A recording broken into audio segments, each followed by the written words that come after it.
বলছে 8 থেকে 80। আর যেই মত পালন করো, কি শৈব হও কি শাক্ত হও, যেই মতই করো না কেন, তোমাকে একাদশী ব্রত করা অবশ্যই করতে। বলে কেন? বলে 8 থেকে 80। দেখুন এখানে এই 8 বলা হয়েছে, এই 8 বছরের সাথে একটা মাহাত্ম্য জড়িয়ে আছে। কি মাহাত্ম্য? বলছে আমরা সবাই তো প্রমাণ চাই। বলে বেশ, আমরা তো সবাই একাদশী করি। আচ্ছা, ভগবান কি কোনোদিন একাদশী করেছে? ভগবান কোনোদিন একাদশী করেছে?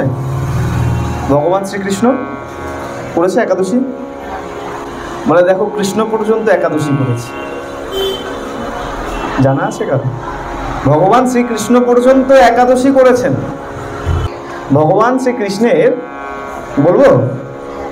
হ্যাঁ, সবার শোনার ইচ্ছা? প্রেম সে বলো।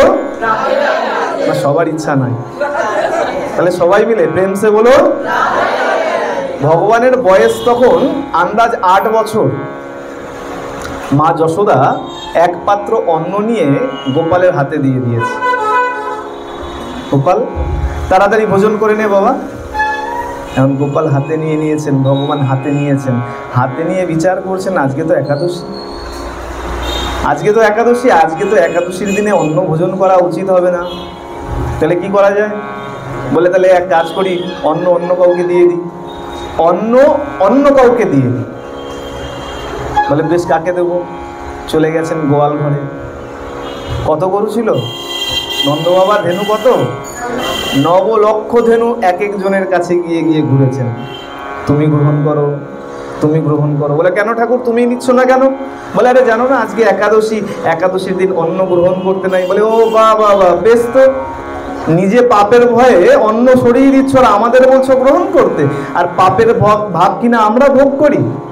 বেশ আছো, আমরা কেউ এই অন্ন গ্রহণ করবো না। আমি গোপাল পড়ে গেছে চিন্তায়, তাহলে অন্ন কি করব? চলে গেছেন বৃক্ষ তরুলতা, সবাইকে জিজ্ঞাসা করেছেন, সবাই এক উত্তর, ঠাকুর তুমি কেন নাও না? বলে দেখো আজকে তো একাদশী। ও আচ্ছা, একাদশীর ভয়ে নিজে অন্ন নিচ্ছ না, আমাদের বলছো অন্ন গ্রহণ করতে, এ কেমন বিচার তোমার? যত কীট পতঙ্গ পশু পাখি ছিল সবাইকে একে একে একে একে জিজ্ঞাসা করেছেন যে অন্ন গ্রহণ করো, অন্ন গ্রহণ করো। সবাই বলছে ঠাকুর নিজে বাঁচার জন্য আমাদেরকে বিপদে ফেলার চেষ্টা করছো। এখন দেখছেন কেউ গ্রহণ করছে না, তাহলে কি করা যায়? অন্ন।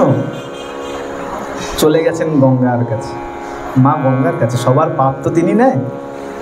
গিয়ে বলছেন এই গঙ্গে, এই অন্ন তুমি গ্রহণ করো। প্রভু, এই একাদশীর দিন অন্ন গ্রহণ করলে আমিও তো পাপে ডুবে যাব, আমি তো অন্ন গ্রহণ করতে পারি না। কেউ কিন্তু এগিয়ে আসছেন না গোবিন্দকে সাহায্য করার জন্য। যিনি সবাইকে সাহায্য করে তিনি আজকে কারোর কাছ থেকে সাহায্য পাচ্ছেন। আর যখন এমন পরিস্থিতি, তখন কি হয়েছে, মা গঙ্গার যে বাহন, কে? মকর মাছ, কুমির, সে কি করেছে? লাফ দিয়ে উঠে গোবিন্দের পাশে এসে দাঁড়িয়েছে।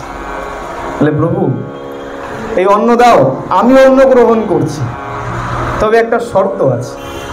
বলে না, যে জনা কৃষ্ণ ভজে সে বড় চতুর, তার মতো চতুরের দুনিয়ায় নাই।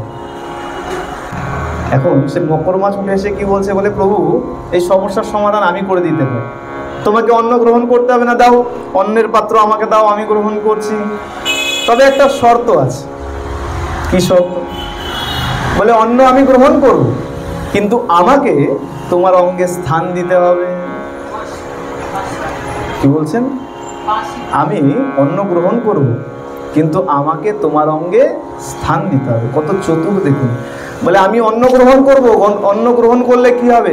পাপ এসে আমাকে ধরবে, কিন্তু আমি যদি তোমার অঙ্গে স্থান নিয়ে নিই, পাপ তো তোমার অঙ্গে যেতে পারবে না, পাপ তো তোমার অঙ্গে যেতে পারবে না। কত চতুর চিন্তা করে। আমি অন্ন গ্রহণ করছি, কিন্তু আমাকে তোমার অঙ্গে স্থান দিয়ে দাও। বলে আচ্ছা বেশ, তাই হবে। অন্ন গ্রহণ করেছেন। বলে দেখো তোমাকে তো আমার অঙ্গে স্থান দেব, এখন যদি মনে করো যে তোমাকে আমার অঙ্গে হাতের ওপরে স্থান দেই, আর হাতের ওপরে যদি মকর মাছের মাথা দেখা যায় কেমন লাগবে? যদি নাকের ওপরে দিয়ে দিই তাহলে দেখতে কেমন লাগবে? যেখানেই দেই দেখতে তো খুব একটা ভালো লাগবে না। তাহলে বলে বেশ দেখো অঙ্গেই দিচ্ছি, সঙ্গেই রাখবো।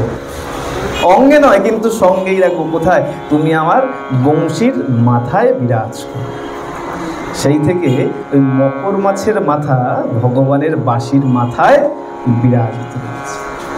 আমরা অনেকে মনে করি যে সাজানোর জন্য মনে হয় ওইটাকে ওরকম সুন্দর করে একটু মকর মাছের মাথা করে দিয়েছে, মকর কুণ্ডল করা হয়। এটা কোনো সাজানোর জন্য নয়, এটাও একটা সাক্ষ্য যে ভগবান তিনি নিজে পর্যন্ত একাদশী পালন করেছেন।